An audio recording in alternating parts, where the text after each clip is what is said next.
আগে কলম বিবাহ রাত্রে হইতো, ঠিক কি না? তো ডিজিটালের যুগ।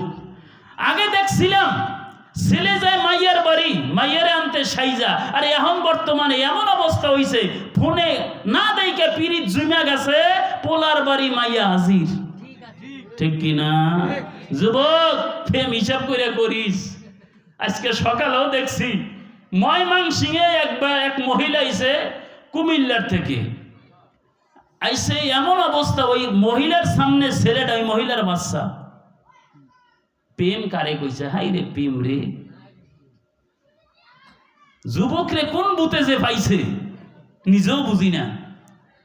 মা ফাতেমা বাবার দরবার থেকে আইসে উজু করলেন, 2 রাকাত নামাজ পড়লেন, সেজদার মধ্যে বললেন, আল্লাহ তুমি তো আমারে ভালোবাসো, আমাকে ভালোবাসো আল্লাহ, আমি ওয়াদা করেছি আমি ফাতেমা, আল্লাহ আমার তুমি ফাইসালা করে দাও। আল্লাহ দেখে না? এই কথা কোন জায়গা দেখে না? মা ফাতেমা নামাজ শেষের পরে মুনাজাত করে কাঁদতেছে। আমার আল্লাহ বলে, জিবরাইল রে, জান্নাত থেকে কিছু জামা পোশাক একজন মহিলার মাথা থেকে পায়ে পর্যন্ত যা লাগে জান্নাত থেকে প্যাকেট করে ফাতেমার দরজায় হাজির হইয়া যাও। হযরতে জিবরাইল আসলেন, ফাতেমার মোনাজাত শেষ, খটখট আওয়াজ দিলেন। দেওয়ার পরে দরজাটা খুললেন। কে? আমি জিবরাইল। কিসের জন্য আসছেন? ফাতেমা, আমি আপনার বাবার খাদেম, আজকে আপনি ফাতেমার খাদেম হইয়া গেছি।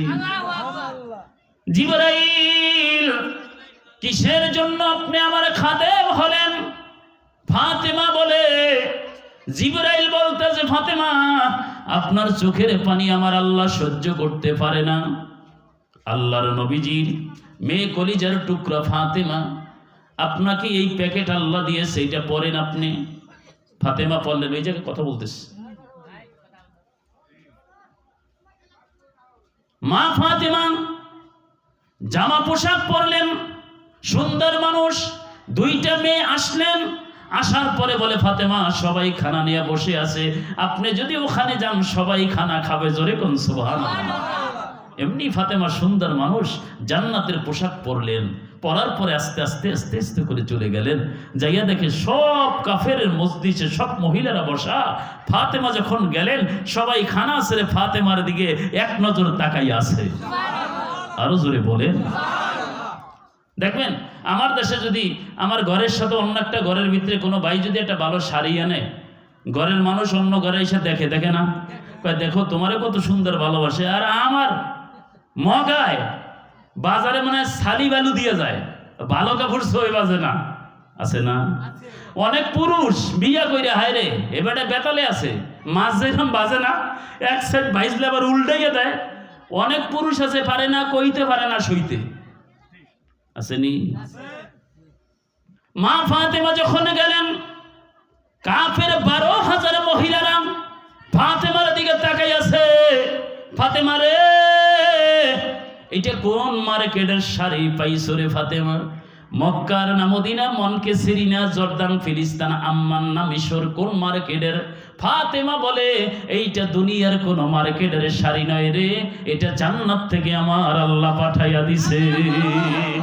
সমস্ত কাফেরেরা বলতেছে, ফাতেমা রে, আল্লাহ তোমারে এতই ভালোবাসে। কয় শুধু ভালোবাসে না, আমার 2টা সন্তানের আমি কোরআনের হাফেজ বানাইছি। শুধু হাফেজ বানাই নাই রে, আমার বাবার উম্মতের জন্য 2টা ছেলেরে আমি জমিনে থাইকেই কুরবানি করে দিলাম। 12,000 মহিলা থেকে 6,000 মহিলা মাদারিজুন নবুয়াত কিতাবে আব্দুল হক মুহাদ্দিস দেলবি রাহমাতুল্লাহ লেখে, 6,000 মহিলারা বলতেছে, ফাতেমা তোমার আল্লাহ যদি এতই ভালোবাসে, জমিনে বৈশা জান্নাতের যদি শাড়ি দিতে পারে, ফাতেমা রে আমরা আর কাফেরে থাকবো না, আমাগরে কলেমা পড়াইয়া মুসলমান বানাইয়া দাও। মাগো, তোমার সন্তানের মা সকালবেলা মসজিদে পাঠাইয়া দিও মা। এটা কথা মনে রাখবা।